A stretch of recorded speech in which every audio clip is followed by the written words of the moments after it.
So I was just very quickly thrust into this role of, you are the face of Frownies. And there was just millions and millions of views. And we pretty much went viral the entire year of 2021. And the truth of the matter is, like, as somebody who's very deep in social media at this point, it's about connecting with people. The people who will be the most successful on social media, it's like, can you connect with people in real life? Okay, can you now also do that online? Because it's just people skills and human skills and being able to share and convey what's inside of you in a little square on your phone, you know? Hi, welcome to the Joyosity podcast, where we dive into the business of joy to help you create positive culture with all those complex people that you work with. I'm Jenn Whitmer, keynote speaker, author, and resident joy bringer. And in this series, we're really working on the courage to do it differently because joy makes work work. These conversations that we're bringing in the series were originally part of the research for my book. I was having conversations and interviewing these educated experts and gutsy leaders who were really had amazing experience in leadership, in identity and creativity, and what it takes to build something meaningful without losing your humanity in the process. And today is part one with Helen Morrison, the final guest in the series. Helen is the 5th generation CEO and president of Frownies, and every one of those 5 was a woman. And the one who influenced me to get Frownies so much that I will even wear them at the airport. And this conversation with Helen is so rich because Helen demonstrates that change often happens when we don't see it coming. And how do you embrace that change with joy? She is leading a legacy brand in the beauty industry full of noise and assumptions and, oh my gosh, opinions, trends, criticism, and a lot of people who would be thrilled if women stayed insecure and then bought accordingly. So naturally, Helen chose the easy route and quietly conformed. Kidding. She did not. So in this first part of our conversation, it's really some about Helen's story and how she found her way into the family business, something that she didn't actually want, but looking back was what I call a golden thread in her life. And what happened is she became the face of this quiet legacy brand that was suddenly incredibly visible, and how human connection became the center of her success strategy. This conversation is about identity and community and visibility and the courage it takes to step into a bigger role before you feel entirely ready. So here's my first part of my conversation with Helen Morrison. So tell me a little bit about just your story in the sense of how does Helen grow up to be a part of Frownies? Obviously, this company has been in your family. How did that go? How did you start being a part of the organization, or did you always grow up knowing this is what you wanted to do? Like, give me a little bit of the story. As a child, I was sort of like an old soul. Well, my grandmother was, all the old classic movies, It's a Wonderful Life, Singing in the Rain, all of those things. She was that character. Like, her life had she told great stories, and she told stories of, like, and we went to the dance, and we, and just the courtship type stuff, and like the old, like, and you had to wear your gloves and your hat and she just was very, very prim and proper. And I was a really good kid. I liked making good choices. And like I said, I was kind of an old soul. I was always like doing the right thing. And so I got along great with my grandmother, and we would go, and I played the piano, and my grandparents would take me to this like old person's restaurant with a piano man who played. And when I was little, like, they took me there, and I sat next to this guy on the piano and sang It's a Small World After All. Like, just this whole life with my grandmother that was this very just sort of storybook moments with her. And she was an only child, and her grandmother actually raised her, and her grandmother's the one who invented Frownies.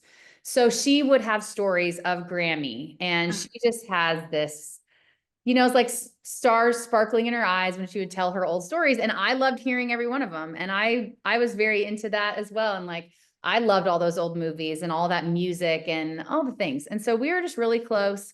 And I spent tons of time with her, and we would go shopping and just do all the things with good manners and all the stuff.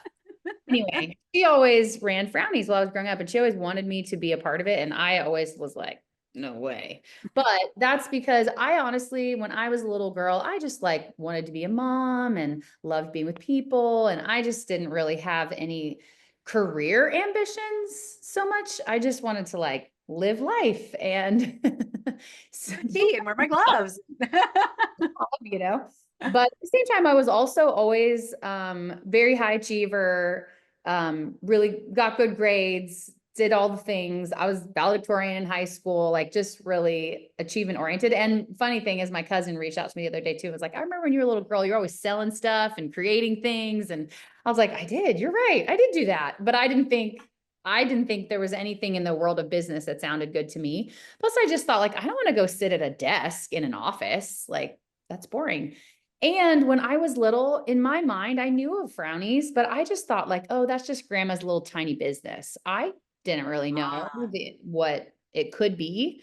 So yeah, I just didn't picture myself in the business world. So I was always like, no, I'm not doing that. So one day a week when I was 13 years old, I started my first job, and that was at Frownies.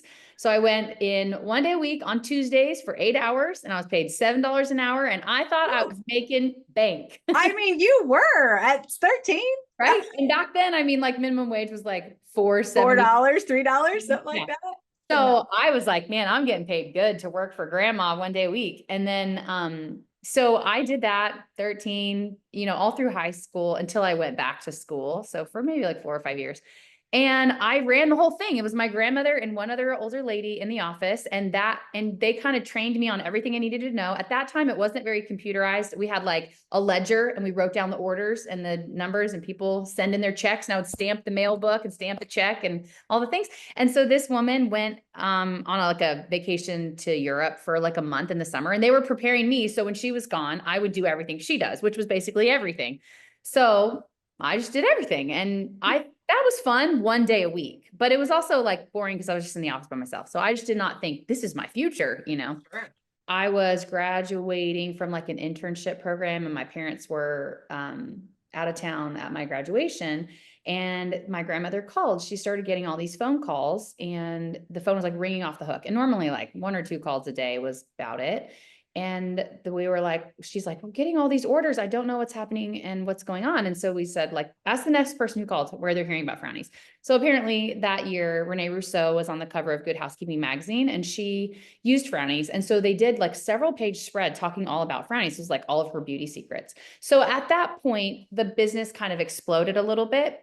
And my mom came in, and my grandmother was getting older at that point too. So my mom kind of came in and took over to help move things along. We would do trade shows. And so because I knew all about the product and I could talk about it, and I am the kind of person that is a raving fan. If I love something, I'm like, I'm going to sell, and then not sell, but I'm going to tell everybody about this, and I'm going to tell them why they need this, and they're going to love this thing. Like, I get people to buy the things I love because I'm like, oh my gosh, you don't have a heatless curl band yet? I need to tell you all about it because I do this and I do this and I do it every day. And oh my gosh, you're going to love this. It's going to change your life.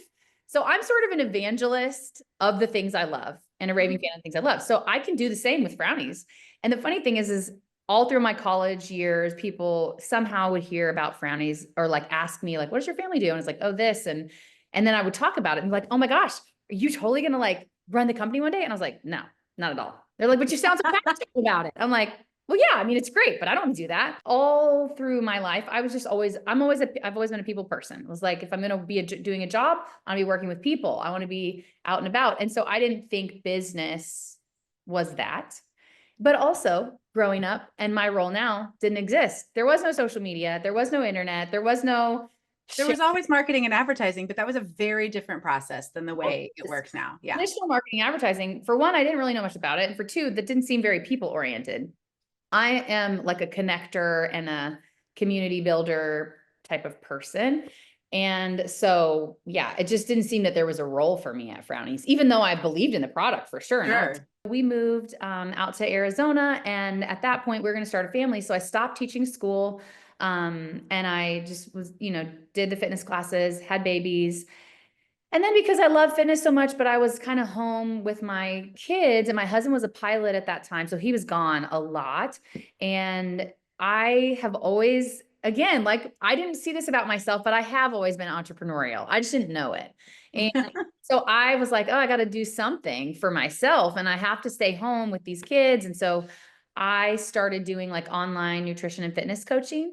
And so with that, learned all the ins and outs of social media, right? And I right away was very natural with social media. Now I look back and I'm like, oh, cringe, what was I doing? Won't we all? I mean, Right, exactly. Even a year ago now, I look at the stuff that I thought was great and I'm like, oh man, I've gotten so much better. Like, what was I doing? So yeah, 10 years ago when I started in social media for business, I just thought like, oh yeah, I feel comfortable doing this. Whether or not I look back and cringe doesn't matter. But one of my number one strengths is maximizer, which is just kind of like, if I'm going to do it, I'm going to make it awesome. I don't need to make it awesome. I don't need to do it. I don't need to achieve things, but if I am going to do it, I'm going to get an A plus, right? Like that's kind of like what it is. totally. So I just, dove in with social and was doing great with that. And that was kind of my little, side hustle. And I did it in the cracks of my day as a mom, whenever it worked for me. And it was fun. And also I was building communities of people, like women connected together, supporting each other, doing the thing. And mostly at home, stay-at-home moms, because that's like, we were forced to be at home to work out and to do what we needed to do. Well, into 2020, so my mother was running the company, but as the years were going by, obviously my siblings and I, like I said, I'm one of five. We technically were the ones who owned Frownies. My grandmother passed it to us, and she passed away in 2017-ish. And so we were officially the owners, but none of us were involved. And also none of us really cared to be involved. We were just kind of like, whatever, like we didn't really take it that serious. We just didn't know that much about it. We were not given any really information of like, here's how the company's doing or anything. And it was small. It was a nice little thing that was like, oh, great. That's nice that here's this thing, and it's good, paid my mom's salary, and that's all we knew. And my husband, though, he was kind of like, your family has this business. Like, that's so cool. Why do you guys not care about it? And I was like, oh, I don't know, it's not that interesting. And of course I did use the products still. Right. Told people about them, but He's like, but I see them on at night. this is like, you guys have this business. Like, this is so great. So anyway, we went in the summer of 2020, we went to Ohio. We were visiting my parents, and my husband went for the day into the office because he was really interested and very curious about it. He always liked to talk to my mom about the business stuff, like, tell me more, and how does this work? And so he went into the office, and they came home from the office that day, and they were just like best buds. And he was like, this is so awesome. He kind of caught the vision, and he's like, we can move to Ohio and we can run the business. And I was like, no, we're not doing that. We're not moving to Ohio. I'm not doing that. No. But it kind of started a conversation. So he and I went back home. I started looking at Frownies online because, right, I'm on the social media world, and I was like looking, and I'm like, oh my goodness, these social media thing, this is not okay. Like, I have a little side hustle, and my social media is more impactful. And I'm not even like, it's not a real business. Like, this is a real business, been around for 130 years. Like, we need to do better. And so I started to kind of see like, okay, I could do this. Like, I can totally remotely do social media, no problem. And so my husband also, he has a marketing degree, and we were kind of looking at like, what other pathway can we do? Because with aviation, him being gone, he was gone like 208 days a year. And our kids were little, and it was just not working for us as a family. It was terrible, honestly. And so it was kind of like, this is a pathway we could both get involved in a remote way and get involved in the marketing. And so we started at the end of 2020. Yeah, end of 2020. And I just thought like, oh, I'll do some Instagram stories and stuff like that. Like, no big deal. So we started, and right away, just the little bits that we were doing was great. And then that was right around when Instagram Reels was released. It wasn't a thing when we first started, but it came on the scene. And obviously I already knew of TikTok, and I had a TikTok personally, but I didn't really post much there. But I knew that it was important, but I did not want to do short form video. It just felt like very daunting. And I thought like an Instagram story or a picture post here or there, like that's doable.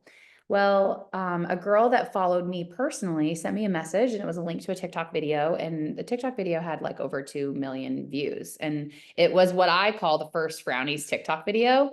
And so all these people in the comments were like, what is this? Where do I get it? All this stuff. And I was like, oh, we got to be on TikTok.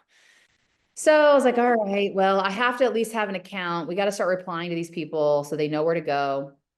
So I got on TikTok. I posted my first video there, and it got like immediately like 60,000 views. And then I was like, oh. And so I was like, okay. So I post another one, and I just like, it was like 60,000, 100,000, 200,000, 400,000, 600,000, 2 million. And I remember right at first, I was like, I am not comfortable with this. Like I know a lot of people are like, oh, like I want to go viral or grow a big following, but like I didn't know that that was going to happen. And I didn't really sign up for that. I just thought, yeah, like we have this like little business that's quiet and in the background, and no one's going to be watching me. It doesn't matter. Like I'll just do this and it'll help the business.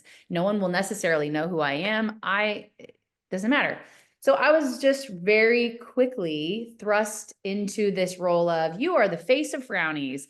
And there was just millions and millions of views. And we pretty much went viral the entire year of 2021. And I just sort of developed this strategy as I went. And the truth of the matter is, like, as somebody who's very deep in social media at this point, it's about connecting with people, the people who will be the most successful on social media. It's like, can you connect with people in real life?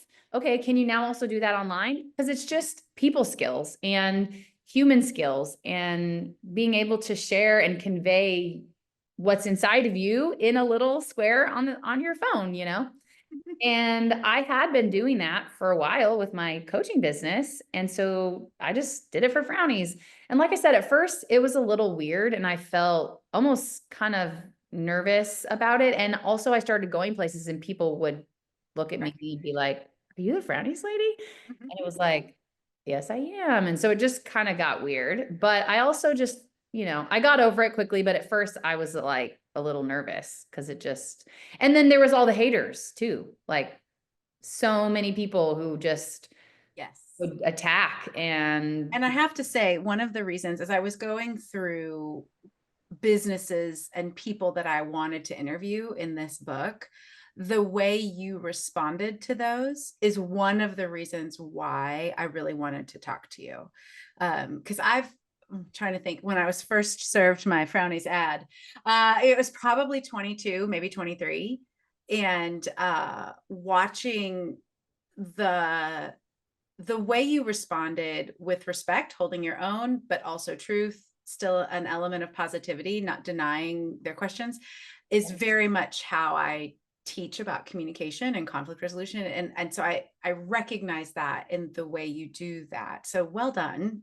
And I can imagine the volume, not just loud volume, but sheer amount volume is a huge challenge. Well, and that year in particularly too, because at that point, like I did not have a team at all. And basically I'm not even kidding you, for that entire year, my husband and I, like he kind of knew how to respond as me. And my husband and I would sit there, thousands and thousands and thousands of comments all day, every day we would answer, just him and me. And he would go he would do all the Facebook stuff and I would take all the Instagram stuff and TikTok. And he was typing out replies for comments. I would type out replies because it was so many, I would actually take walks and I would just answer the voicemails or the DMs with voicemail.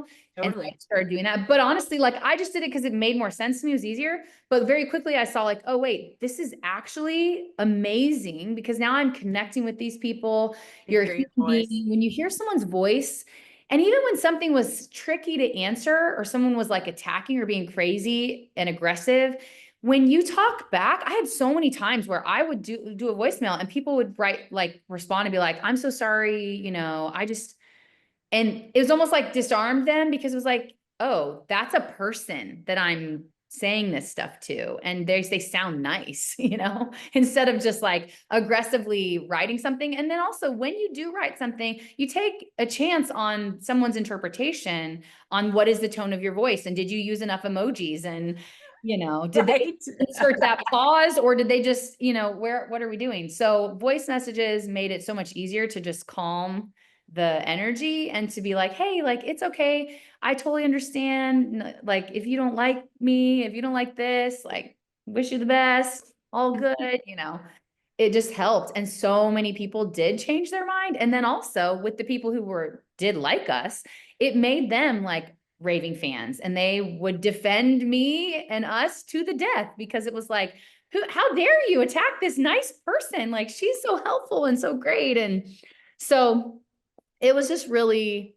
a crazy time, super busy time. And we would get the kids in bed, and we would be sitting next to each other in bed until 12 o'clock at night, just answering comments and messages and comments and messages. And then, eventually I did hire some people to help with that kind of stuff, and taught them. They do the same way that I had always done, and all that. And that's actually been really good, because at this point, like, there's still a lot of it, but I don't really see it as much. And so it's, and I will say my husband, him helping with the comments, that helped a lot, because he actually would field most of the horrible, negative, terrible people. Because he was on Facebook. Yeah, that's why. And I was more like on TikTok and Instagram, and had a lot more positive feedback, and so it was easier to not have to see every single comment all the time. But there was a lot. And at the same time, though, there was so much amazing too. So it was kind of like, and truthfully, at first, it was almost funny. Like, at first it didn't bother me. People were like, oh my gosh, you're lying, you have Botox. I was like, really? You think my skin looks that good? Oh, like because I thought like, yeah, I like my skin, it's good, but I didn't really feel like, they're like, oh, you have filler in your lips. I'm like, you think so? I always felt like I had like kind of thinner lips. Like, really? They look that good? Yes. Okay. So, but then it got to be where it was one thing if someone's like, you have Botox, whatever, I don't believe this scam. Like, okay, well, choose to think what you want. But then sometimes people did get like, I would see comments places on other people's posts where it's like, oh my gosh, I hate that girl. And I'm like, you hate me? You don't even know me. I am. Like, that's so weird. And so it was just kind of dependent on how much of it I would see in a day as to whether it would affect me, or whether I'd be like, oh, whatever. But sometimes it was easier than others. And I will say, even as much as I feel like I've been very resilient through all of it, and it's kind of like, whatever, I would also be lying if I didn't say that I am a lot more aware of flaws on my face now than I was before this. Even sometimes I have thought like, oh my gosh, like, have these lines gotten way worse? But then I look back at pictures of me from 15 years ago, and I'm like, oh, I had those then and I didn't even know it, because nobody was looking at my face and criticizing it, So right? Yeah. There's a balance. Like, no matter how healthy your mindset is, and no matter how strong of a person you are, like, yes, being online and it being exposed, not just online, but just anyone. I would never want to be famous. Like, famous people who just everything about them criticized and compared to any other person all the time is horrible. I just can't imagine living like that, because just the little bit of like having a following on social media and just having some virality and the comments people make and stuff, it's just like, man. And I would consider myself to be a very like in the top tier of like sound confidence. I love I'm okay kind of a person. But it still can get to you, and you do have to be aware and mindful of guarding your joy and knowing who you are. Because you're human. Right. And one of the things when I'm teaching in groups, so I have done a lot with strength finders and Myers-Briggs, but my main tool is the Enneagram. Yeah, so I love Enneagram. I heard of the Enneagram. And so one of the ways when I talk about it is I use maps, like here's a flat map. Yeah. And then here's the topography, and then you add weather. Yeah. We're so complex. It doesn't matter. Like, here you can map your team, but your team's going to change, even if they're great people, based on the day. And because you're human and there's no cure for that. And so like, it makes sense that you can be really positive and then still have a hard day. Like, and Sure. yeah, that happens all the time. So yeah, I mean, and it just took off. And then from there, the business totally changed. I mean, it grew, 200% in a year, and just really, we were the number 3 search term in Google that year in beauty in 2021. And, I just, through TikTok and Instagram reels, really just started building a community, and it was incredible. And even still now, I think because I was so involved in every single DM, every single comment, I connected with people. Even still now, there are customers who I see their names pop up in the DMs. I'm like, "Oh, Donna, how's it going?" And then I'm following them on social too, and just like watching their journeys unfold and connecting with so many people. And I genuinely really like people, and I couldn't have a conversation with anyone anytime and just find something interesting to talk about. And Yeah. like, I ask questions, and so it's really easy for me to just become best friends with whoever. Yeah. So, and honestly, that skill, like through practicing so much on social, just getting so comfortable talking to anyone, anytime, it's like, it's definitely changed my life in my in-person interactions too. We had a thing for a little while. We started going to this new church here that was really brand new. And I, having been a teacher in the past, and actually I had a stint of a few years of being a children's pastor at our church out in Arizona. And so we're going to this new church, and they didn't have anybody for their children's stuff yet. And because I wanted my kids to have something good, I was like, well, I'll volunteer for this while you're looking for someone. And so they had me come down. They're like, hey, do you mind doing a little, like, let people know we need volunteers? I'm like, sure. So normally, anytime I had done any public speaking in the past, I felt like fine, like I could do it. And I think if you were watching, you're like, oh, you did so great. You seem so comfortable. But inside you're like heart's beating and you're sweating and all the things. And that day was one of the first times I had done that in a long, long time. Um, and they're like, oh yeah, come down. So then, I went down, they handed me the mic, and I was just like, said my thing, and then walked away. And I was like, wow, that was interesting. Like, I felt so comfortable. It was almost like, who cares? I do this all Yeah. the time, but behind my camera, which is almost more awkward, you know? And so I was like, wow, I realize now I've just gotten to be so comfortable just speaking and putting myself out there, that it's translated into being able to do things in my day-to-day in real life too. And so that's been a lot of fun, just to see that different ways that it's grown me as a person. Isn't she great? What stands out to me is so much about growth is not just tactics and strategy. It's also owning who you are. Helen is not just talking about leading a growing company. She's talking about growing yourself into visibility, into leadership, into a more public voice, sort of like what we talked about with Rohit, in a point of view, and into a role that she didn't originally think was hers. And I guess a lot of us, a lot of you, have landed in those places. I didn't know my job existed when I started it. I didn't know it was a thing. And I think we often find ourselves in those places.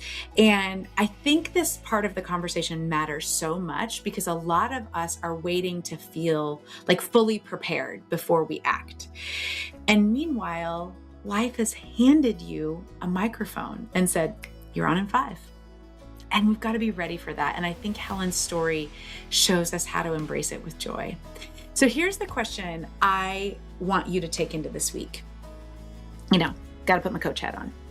When you look back in your life, what's the golden thread? The things that you were always good at, but simply just seemed fun or even easy. It may have been hard work, but it was also easy.